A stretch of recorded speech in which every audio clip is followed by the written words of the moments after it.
Seu imposto de renda pode transformar histórias. Em Cascavel, mais de 80 entidades sociais esperam apenas pela sua decisão. Fale com seu contador e avise que quer destinar parte do seu imposto de renda para projetos sociais da cidade. O recurso que iria para longe fica aqui e ajuda a projetos que transformam a vida de centenas de crianças, adolescentes e idosos. Participe e faça da sua decisão um tributo à cidadania.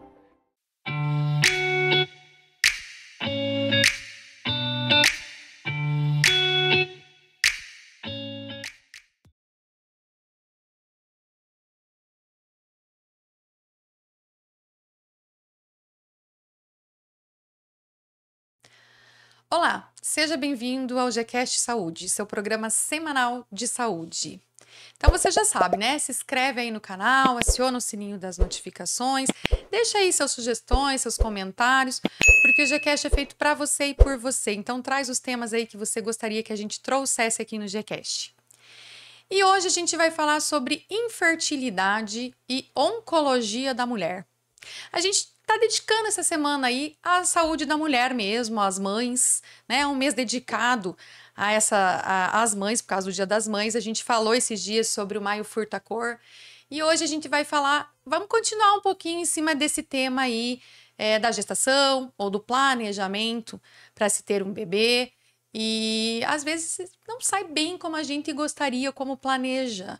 E aí às vezes vem alguns percursos aí, alguns atrapalhos nesse percurso aí, mas tudo tem um porquê, a gente vai entender isso mais pra frente. E aí às vezes tem a questão oncológica, que poderia às vezes ser evitada, né, por alguns cuidados aí que já vários profissionais trouxeram aqui. E tem coisa que parece que também é para ser naquele momento.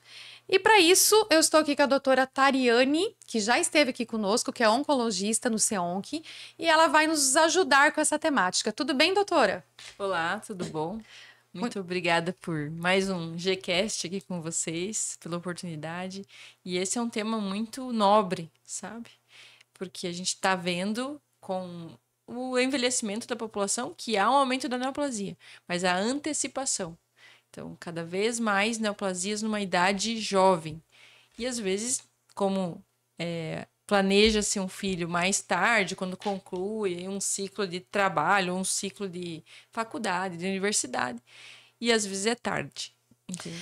Você sabe que você trouxe algo importante. Esses dias eu estava conversando com uma colega de profissão aí da área da saúde e ela estava falando para mim, né, que foi muito difícil todo o período dela de faculdade, uma faculdade puxada, comprida. E aí surgiu um filho no meio da faculdade, aí ela fala, meu Deus, né? Ainda mais isso para complicar o processo. E hoje ela fala, ainda bem que esse filho surgiu nesse período da faculdade, porque se fosse hoje eu acho que eu não teria mais. E aí, por vários fatores, né? Porque ela falou, agora eu preciso trabalhar, eu preciso pagar minha faculdade. Enfim, eu não sei mais se hoje, né, e já tem mais idade, eu ia ser mãe se não tivesse ocorrido no meio do percurso aí. Deus sabe de todas as coisas, né? Às vezes a gente fala, ó, por que naquele momento? Porque era para ser naquele momento. E falando em infertilidade, doutora, a infertilidade, ela é considerada aí depois de um ano, mais ou menos, da pessoa tentando? Isso procede mesmo? E essa questão da idade, tem uma visão diferente para infertilidade quando é uma mãezinha mais velha? Sim. É uma coisa muito importante que eu sempre falo quando eu estou em consulta com uma mulher que não tem filhos e às vezes planeja um filho e tem uma doença em paralelo. A idade é um fator fundamental na mulher. Então, até os 35 anos, nós temos aí boas chances de engravidar espontaneamente. A partir dos 35 anos, a fertilidade da mulher cai muito ao ano.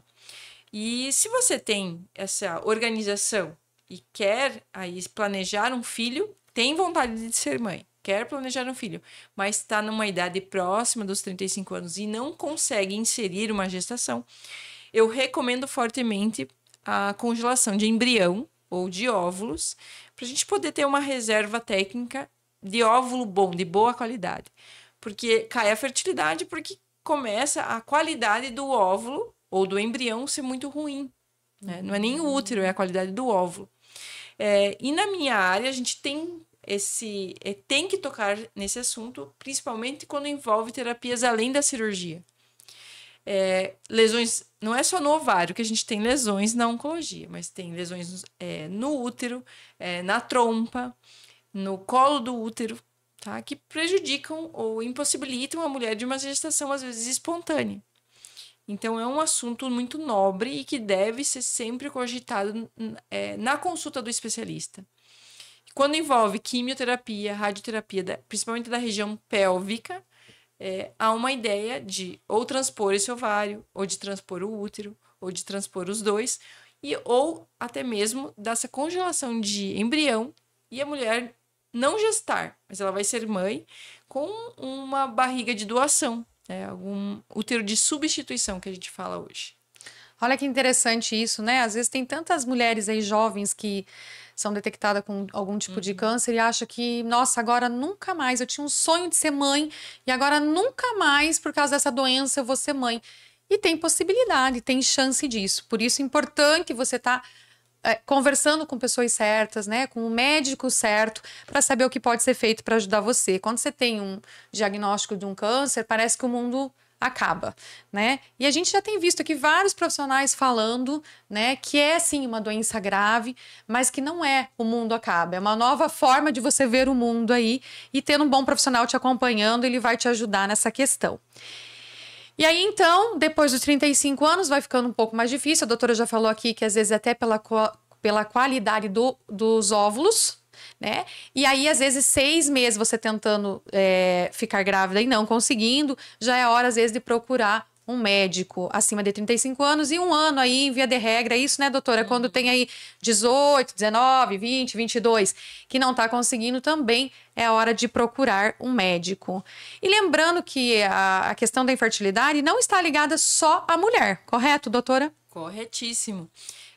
Nós falamos hoje em infertilidade do casal. Não é a mulher ou o homem, porque às vezes os dois não têm problemas de saúde. Se fazem os exames, há pesquisas de causas de infertilidade, não se encontra. E acontece o quê? Acontece de uma infertilidade do casal.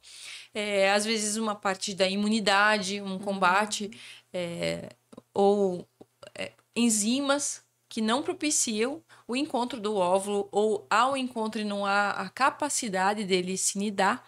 Então, existem vários fatores que podem acontecer para não ter sucesso aí, não ter uma gestação. Então, as pesquisas são feitas para o casal e podem ter fatores obstrutivos, fatores de imunidade, fatores de anatomia, né? Então, dependendo da causa da infertilidade, haverá a possibilidade de fazer cirurgia no homem ou cirurgia na mulher.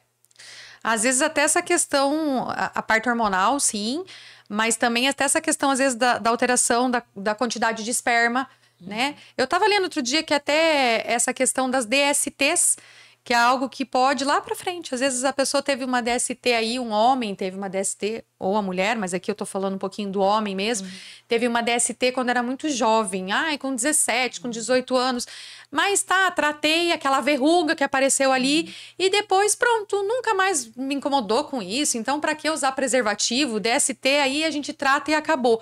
E não é bem assim, né? Às vezes pode ir lá para frente dificultar um processo de se tornar pai aí, por parte até do próprio marido. E também os problemas em testículos. E tem algum CA aí, algum câncer em cima dessa questão dos testículos que possa também dificultar o homem de poder ser pai? Sim, tem seminomas, né, que a gente conhece, o seminoma clássico, não clássico de testículo, que às vezes há necessidade de remoção de um testículo.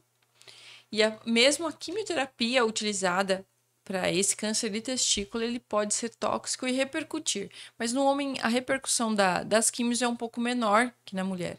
Mas existem cirurgias de linfadenectomia, aí do abdômen, da parte do abdômen, que podem causar infertilidade por uma congestão vascular, por secções aí dos ductos seminais, né, que impossibilitam aí o encontro dos sucos ali, das secreções que auxiliam o espermatozoide a atingir o óvulo.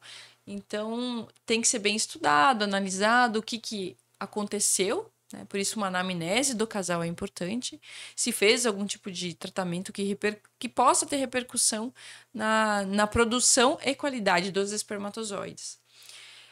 E na mulher, esse problema da doença sexualmente transmissível, algumas doenças que podem fazer sinéquias que podem causar obstrução aí no encontro do espermatozoide com o óvulo, no caminho que ele faz até a anidação, e possibilitar esse encontro mesmo.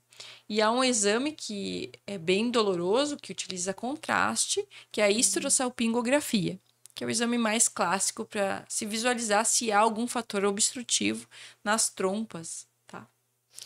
Certo. E aí, a endometriose? A gente falou aí, às vezes, uma idade mais avançada dificulta a mulher a ter filhos, a qualidade dos óvulos, às vezes até alguma alteração cromossômica.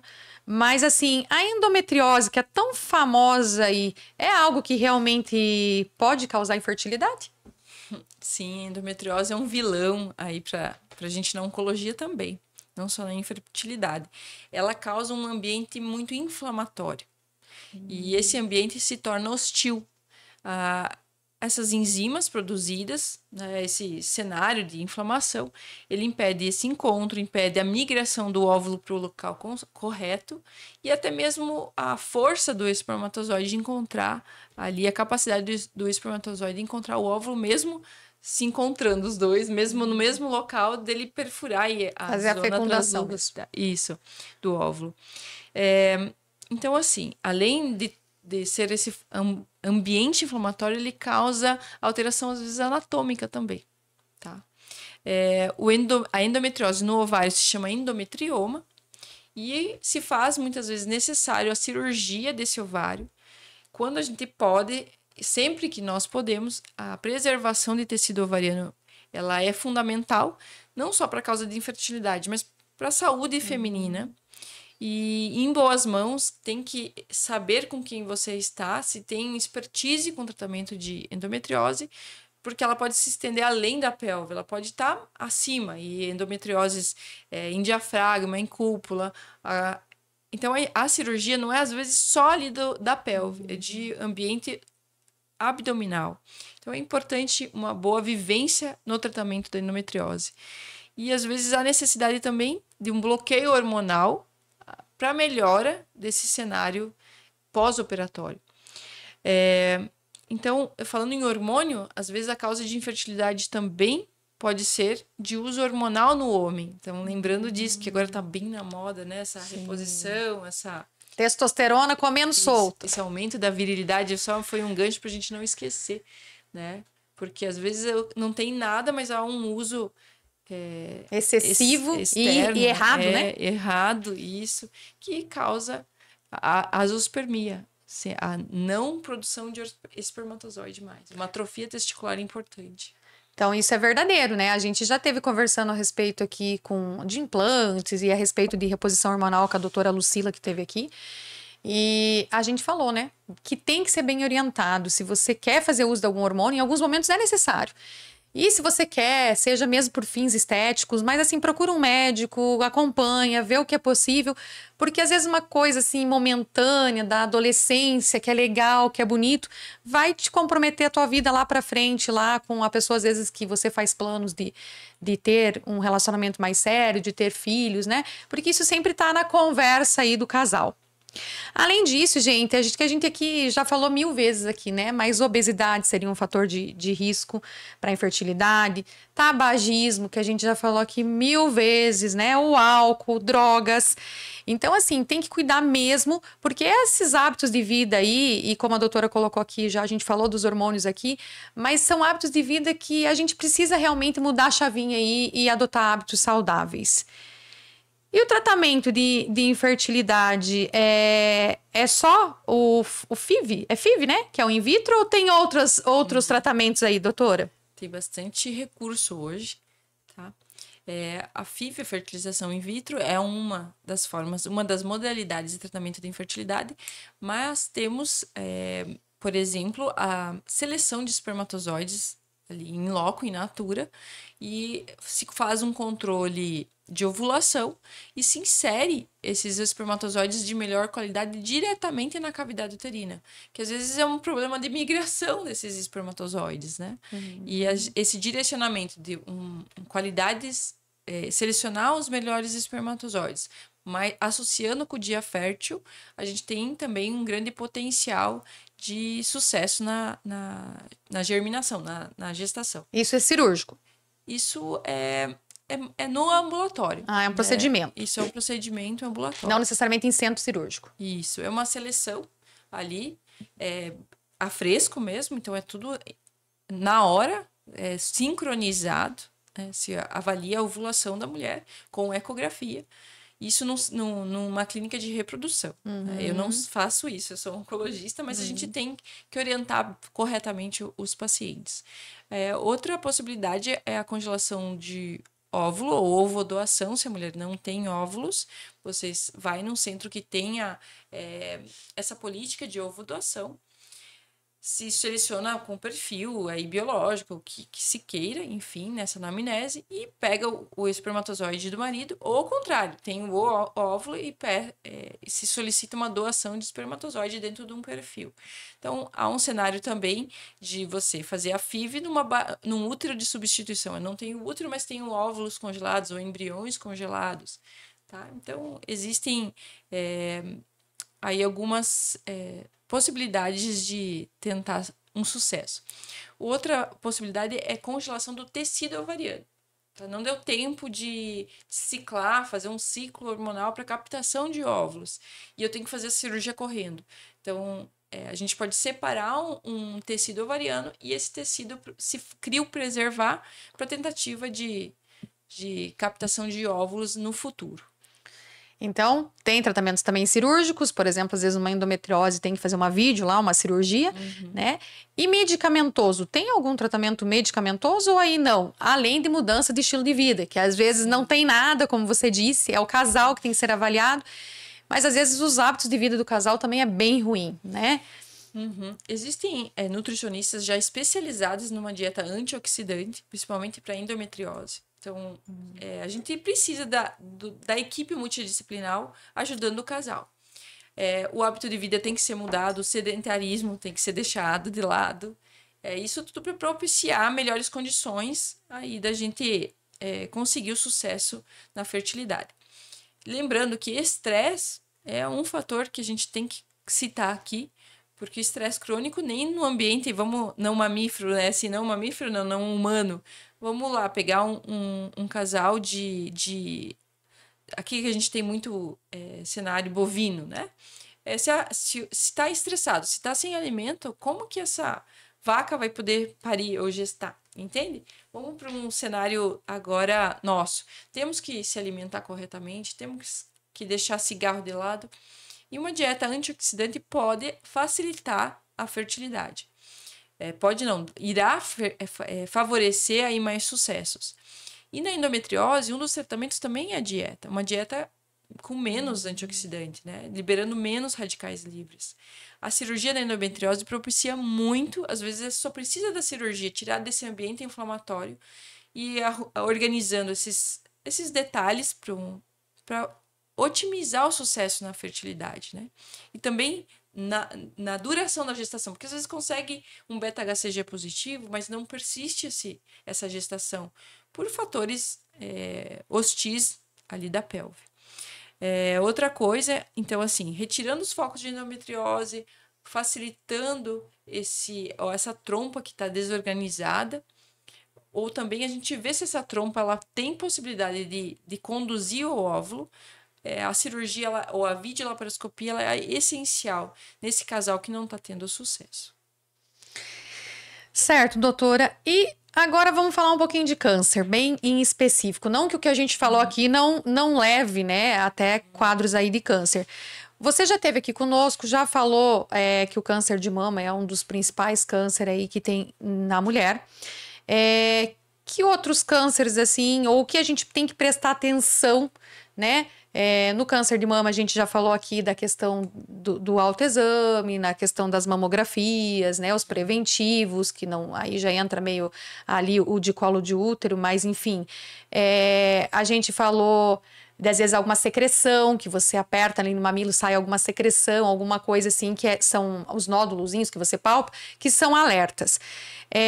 Os outros cânceres, qual os cânceres mais comuns aí hoje em dia e que sintomas principais assim que a gente tem que ficar atento? Vamos puxar o link da endometriose. Então, endometriose é fator de risco conhecido para câncer de endométrio. Tá? Endometrioma, que é aquele endometriose no ovário, também pode favorecer um câncer de ovário do subtipo endometrioide, mas geralmente é de câncer de endométrio. Então, quando eu tenho uma cirurgia para endometriose, não só vou estar beneficiando a parte da fertilidade, mas também diminuindo as chances de evoluir para um câncer de endométrio, que pode ter cerca de fator de risco de 2 a 3% ao longo da vida, endometriose para câncer de endométrio. Para câncer de ovário, a gente não tem muito hoje exames que previnam ou que antecedam o diagnóstico. Muito se fala nos testes genéticos. Eu tenho uma família com um grande índice de câncer de mama ovário. Provavelmente há mutações relacionadas a câncer mama ovário. Eu tenho o BRCA1 ou BRCA2 mutado. Eu vou fazer então uma cirurgia a partir dos 40, 42 anos para remoção desses ovários, numa cirurgia preemptiva. Não vou esperar ter o câncer, e sim eu previno o câncer de ovário, desde que eu tenha uma mutação que me leve a isso. Então, hoje a gente tem painéis moleculares para risco oncológico, que vão facilitar ou guiar algumas cirurgias para prevenir, não 100% evitáveis, mas para prevenir a grande chance de aparecer uma neoplasia relacionada àquela mutação. Para câncer de endométrio, a gente tem um grande fator que é um sinal, que é o sangramento pós-menopausa. Então, eu entrei na menopausa, não estou naquele período perimenopausa, estou numa menopausa franca, em amenorreia, que é sem menstruar. E, de repente, eu tive um escape menstrual, sim, isso é um sinal de alarme para câncer de endométrio. Tá? Então, câncer do colo do útero, a gente sabe muito bem que a vacina para o HPV, que é um risco de 99%, há uma associação de 99,9% do HPV ao câncer do colo do útero. São locais diferentes aí do útero. Importante tomar a vacina, então. Sim, vacina quadrivalente e nonavalente. A gente sabe que o ideal seria antes do contato com o vírus, então antes de se iniciar a vida sexual. Mas já tive o início da vida sexual, vou tomar também, porque ele tem o benefício da reação cruzada. E existem mais de 200 subtipos de HPV, e hoje nós só temos uma vacina nonavalente, mas tem reações cruzadas, então ele tem benefício para outros subtipos. Eu acredito que seriam esses, assim, fatores que poderiam levar a um câncer da saúde da mulher. Mas para endométrio, é sabido que 85% são adenocarcinomas relacionados a fatores de risco da síndrome plurimetabólica, que é o quê? Obesidade, diabetes e hipertensão. Então, se a gente prevenir as causas metabólicas, eu estarei diretamente diminuindo a chance de um câncer de endométrio relacionado a fator hormonal, que seriam relacionados à síndrome plurimetabólica. Olha só a importância aí, né? E às vezes a gente acha assim que diabetes, hipertensão, eu vou lá, tomo um remédio e tá tudo certo. Não é bem assim, né? Às vezes vai estourando outras coisas em outros lugares. E sangue nas fezes, doutor, é algo que merece um alerta? Sempre. Claro que o mais comum do sangue nas fezes são patologias benignas. Uma hemorroida, uma fissura. Mas há um alarme importante. Sangue nas fezes, sem ter ali localmente, porque o reto e ânus é fácil de ter acesso a olho nu.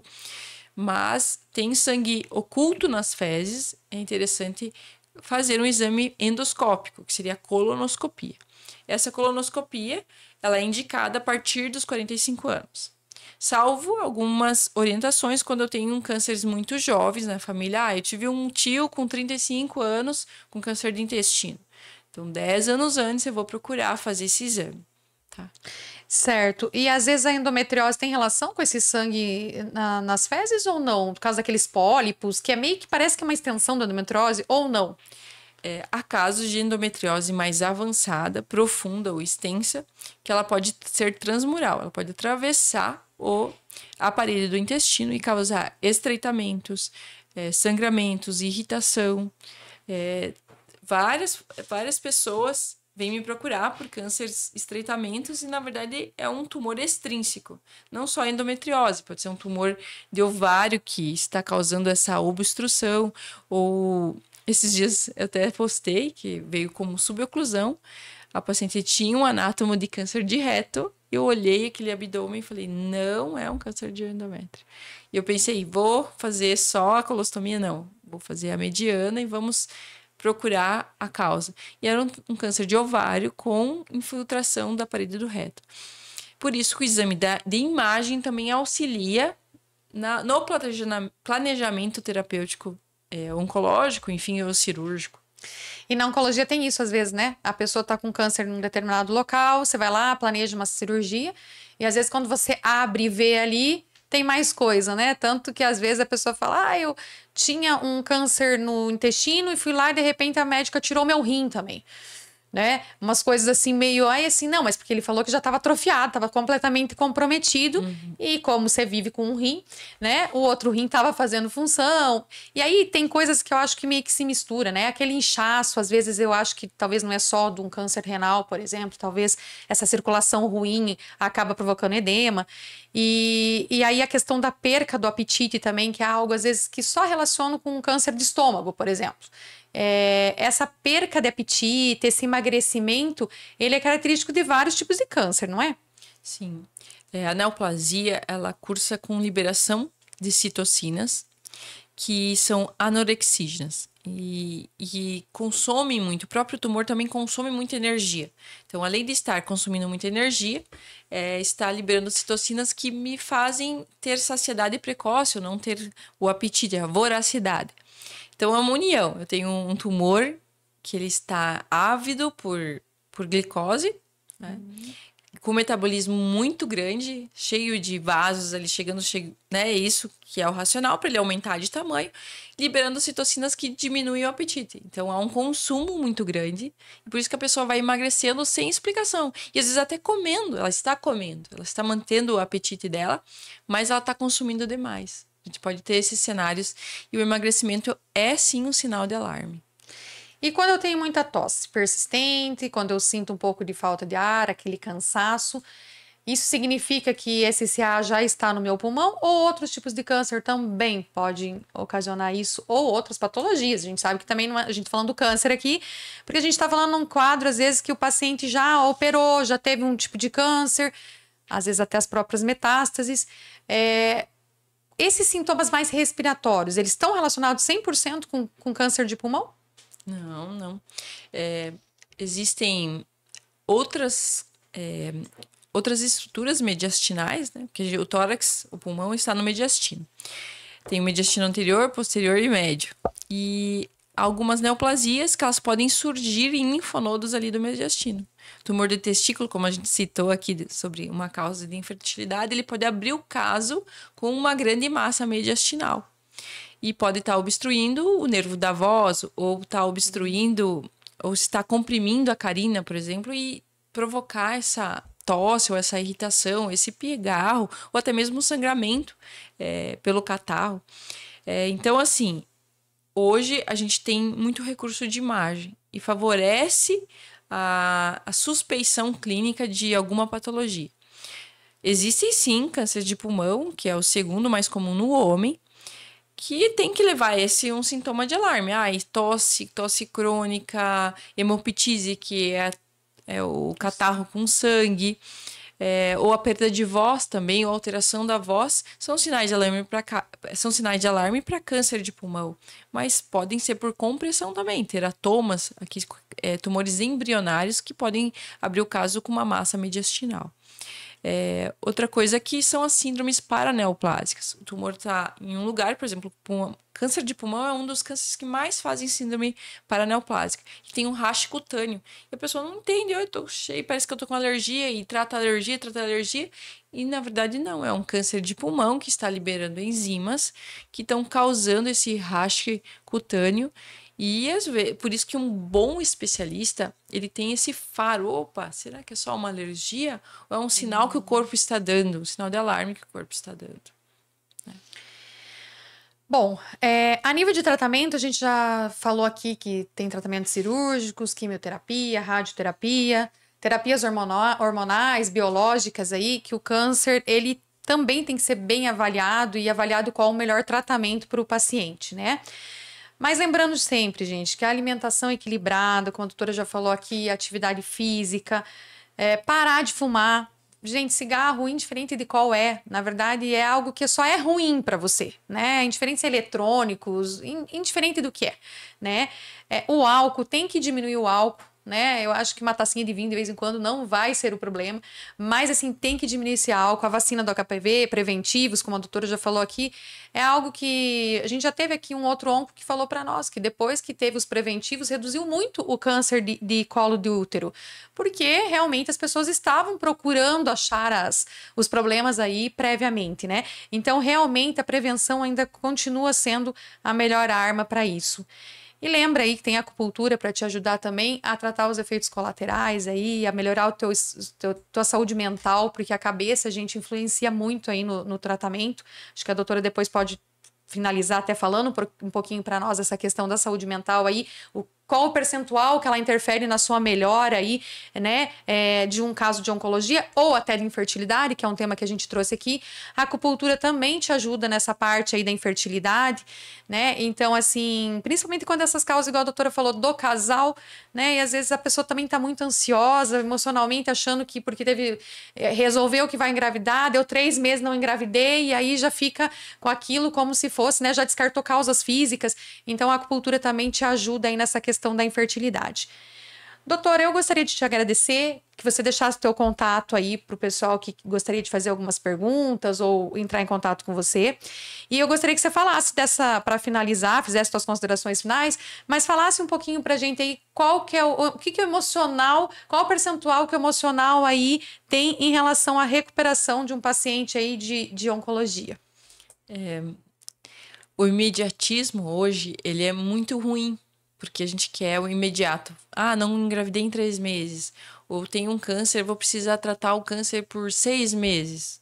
Um tratamento adjuvante, que a gente fala, complementar ao tratamento padrão. E esse imediatismo, ele criou uma ansiedade enorme. E a ansiedade só interfere. Interfere em quê? Faz um ambiente oxidativo no metabolismo corpóreo, e dificulta a fertilidade, dificulta o tratamento da dor, dificulta o grau de impacto que a quimioterapia vai estar fazendo ali na vascularização. Então, indiretamente, o estresse, a dor crônica, a ansiedade vão permitir que eu tenha uma resistência maior à adesão ao tratamento. Os efeitos colaterais serão potencializados e tudo isso vai culminar com maior chance de recidivar, menor penetração da quimioterapia no local que ela precisa estar. Isso é comprovado. Sim, comprovado. Isso. A circulação não é a mesma, circulação cerebral não é a mesma. Então, imagine da circulação do quimioterápico que deve chegar num lugar específico. Então, tudo isso dificulta. A acupuntura vem não só para ansiedade, mas para tratamento da dor crônica, para diminuir estresse oxidativo. E tudo isso, a colheita é o quê? É o bem-estar do paciente. E bem-estar é isso, né? Então, a parte mental, ela é fundamental na adesão do tratamento, na confiança do médico com o paciente no tratamento. Então, a gente tem que dar olhar para essa saúde, porque é uma saúde também, é um pilar de saúde. Então, quando a gente esquece disso e se torna um robô, fica muito distante do paciente do sucesso, tá? Então, a gente, como oncologista, tem que guiar pro norte, né? Tem que dar o norte ao paciente e tem que auxiliar ele chegar até o sino que eu falo da alegria, tá? Sim, é fundamental esse tratamento. Você recebe meus pacientes, a Larissa é uma excelente acupunturista, tá? Então, eu acredito e tu também, e a gente vê o sucesso que transforma aí o paciente. Não só no câncer, tá? Na fertilidade também e na dor crônica também. Muito obrigada pelo convite. Minha rede social aí, eu tento sempre responder as perguntas que chegam. Doutora Tariane Foiato. Então é fácil me encontrar. Se não respondo na hora, em horas serão respondidas. Mas é isso, eu acho que finalizando com a aliança de um bom profissional, com um bom recurso terapêutico e com bons conselhos, né? É isso, pessoal. E olha, se você ficou com alguma dúvida aí, acompanhe as redes sociais da doutora Tariane. Ela coloca lá, gente, cirurgias dela, tá? A gente às vezes até se assusta um pouco. Fala, meu Deus, que tamanho é isso? E aí você entende mesmo como o câncer realmente é algo vivo, porque parece que a gente tá falando de algo que não é vivo. E é como a doutora falou, parece um bichinho ali mesmo, que se alimenta, que se enraiza em você, né? Você tá alimentando aquele bichinho mesmo, né? Então, realmente, assim, é bem legal o conhecimento que ela passa nas redes dela. A doutora Tariane, eu sou meio suspeita de falar porque eu sou fã dela. Na verdade, assim, né? Ela é uma médica extremamente humana. Ela se preocupa, às vezes, com essas mulheres jovens, 20 anos, 22 anos, 23 anos, 24, e com câncer, às vezes, em algumas áreas realmente aí pélvica, que talvez não vão poder ser mãe e... Na verdade, podem, como ela colocou aqui, mas elas já chegam com essa concepção. E agora, nunca mais vou poder ser mãe. Era meu sonho ser mãe. Então, a gente já conversou sobre pacientes assim, a gente já teve pacientes em comum assim, e que realmente hoje aí estão com seus filhos. Então, não é bem assim, não é o fim de tudo. É isso, pessoal. Até o próximo GCast Saúde.